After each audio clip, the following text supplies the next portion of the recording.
بسم اللہ الرحمن الرحیم۔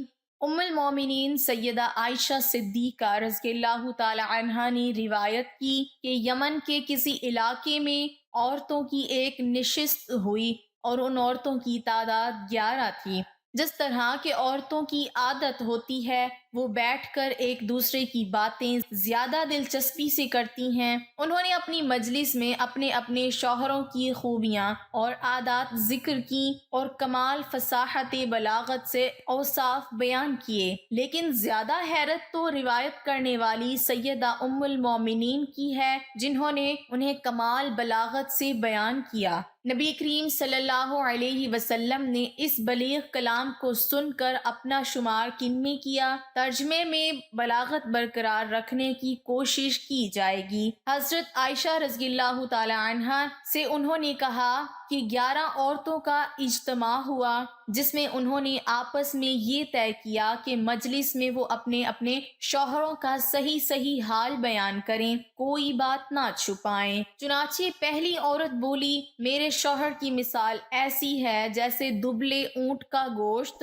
جو پہاڑ کی چوٹی پر رکھا ہو، نہ تو وہاں تک جانے کا راستہ صاف ہے کہ آسانی سے چڑھ کر اس کو کوئی لے آئے، اور نہ وہ گوشت ہی ایسا موٹا تازہ ہے جسے لانے کے لیے اس پہاڑ پر چڑھنے کی تکلیف گوارا کرے۔ دوسری عورت عمرو بنت تمیمی نامی کہنے لگی، میں اپنے شوہر کا حال بیان کروں تو کہاں تک بیان کروں؟ اس میں اتنے عیب ہیں، میں ڈرتی ہوں کہ سب بیان نہ کر سکوں گی، اس پر بھی اگر بیان کروں تو اس کے کھلے اور چھپے سارے عیب بیان کر سکتی ہوں۔ تیسری عورت کہنے لگی، میرا شوہر کیا ہے، ایک تاڑ کا تاڑ لمبا تڑنگا ہے، اگر اس کے عیب بیان کروں تو طلاق تیار ہے، اگر خاموش رہوں تو ادھر لٹکی رہوں۔ چوتھی عورت مہدو بنت ابی حرومہ کہنے لگی کہ میرا شوہر ملک تہامہ کی رات کی طرح معتدل، نہ زیادہ گرم نہ بہت ٹھنڈا، نہ اس میں مجھ کو خوف ہے نہ اکتاہٹ ہے۔ پانچویں عورت کشبہ نامی کہنے لگی، میرا شوہر ایسا ہے کہ گھر میں آتا ہے تو وہ ایک چیتا ہے اور جب باہر نکلتا ہے تو شیر، بہادر کی طرح، جو چیز گھر میں چھوڑ کر جاتا ہے اس کے بارے میں پوچھتا ہی نہیں کہ وہ کہاں گئی، اتنا بے پرواہ ہے، جو آج کمایا اسے کل کے لیے اٹھا کر رکھتا ہی نہیں، اتنا سخی ہے۔ چھٹی عورت ہند نامی کہنے لگی کہ میرا شوہر جب کھانے پر آتا ہے تو سب کچھ چٹ کر جاتا ہے، اور جب پینے پر آتا ہے تو ایک بوند بھی باقی نہیں چھوڑتا، اور جب لیٹتا ہے تو تنہا ہی اپنے اوپر کپڑا لپیٹ لیتا ہے اور الگ پڑھ کر سو جاتا ہے، میرے کپڑے میں کبھی ہاتھ بھی نہیں ڈالتا کہ کبھی میرا دکھ درد کچھ تو معلوم کرے۔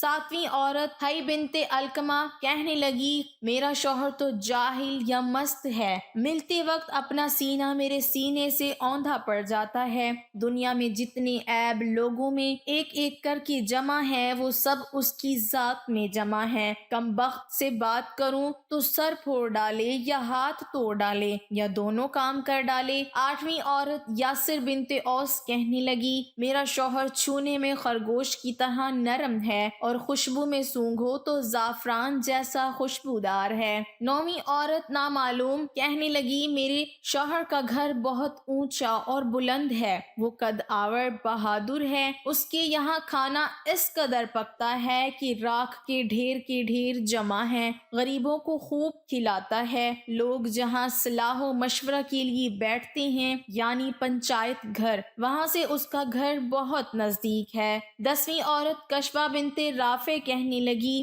میرے شوہر کا کیا پوچھنا، جائیداد والا ہے، جائیداد بھی کیسی بڑی جائیداد، ویسی کسی کے پاس نہیں ہو سکتی، بہت سارے اونٹ جو جا بجا اس کے گھر کے پاس جٹے رہتے ہیں اور جنگل میں چرنے کم جاتے ہیں، جہاں ان اونٹوں نے باجے کی آواز سنی بس ان کو اپنے ذبح ہونے کا یقین ہو گیا۔ 11ویں عورت ام زرع بنت اکمیل بنت سائدہ کہنے لگی، میرا شوہر ابو زرع ہے، اس کا کیا کہنا، اس نے میرے کانوں کو زیوروں سے بوجھل کر دیا ہے اور میرے دونوں بازو چربی سے پھلا دیے ہیں، مجھے خوب کھلا کر موٹا کر دیا ہے کہ میں بھی اپنے تئیں خوب موٹی سمجھنے لگی ہوں۔ شادی سے پہلے میں تھوڑی سی بھیڑ بکریوں میں تنگی سے گزر بسر کرتی تھی۔ ابو ذرا نے مجھ کو گھوڑوں، اونٹوں، کھیت کھلیان سب کا مالک بنا دیا ہے۔ اتنی بہت جائیداد ملنے پر بھی اس کا مزاج اتنا عمدہ ہے کہ بات کہوں تو برا نہیں مانتا، مجھ کو کبھی برا نہیں کہتا۔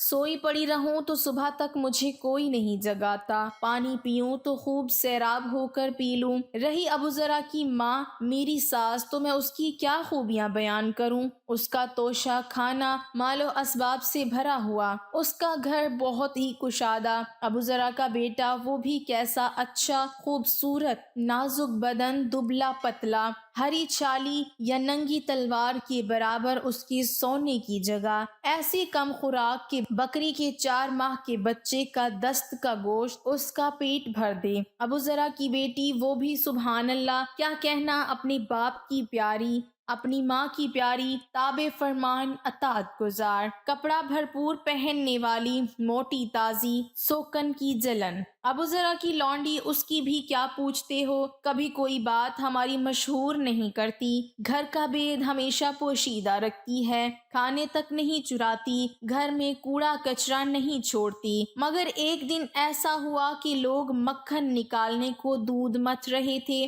صبح ہی صبح ابو ذرا باہر گیا، اچانک اس نے ایک عورت دیکھی جس کے 2 بچے چیتوں کی طرح اس کی کمر کے تلے 2 اناروں سے کھیل رہے تھے۔ ابو ذرا نے مجھ کو طلاق دے کر اس عورت سے نکاح کر لیا۔ اس کے بعد میں نے ایک اور شریف سردار سے نکاح کر لیا جو گھوڑے کا اچھا سوار، عمدہ نیزہ باز ہے۔ اس نے بھی مجھ کو بہت سے جانور دے دیے ہیں اور ہر قسم کے اسباب میں سے ایک ایک جوڑا دیا ہوا ہے، اور مجھ سے کہا کرتا ہے کہ ذرا خوب کھا پی، اپنے عزیز و اقربا کو بھی خوب کھلا پلا، تیرے لیے عام اجازت ہے۔ مگر یہ سب کچھ بھی جو میں نے تجھ کو دیا ہوا ہے، اگر اکٹھا کروں تو تیرے پہلے خاوند ابو ذرا نے جو تجھ کو دیا تھا اس میں اس کا ایک چھوٹا برتن بھی نہ بھرے۔ شارحین حدیث نے لکھا ہے، یہ واقعہ یمن کا ہے۔ ناظرین، اللہ تعالیٰ نے انسان بنائے،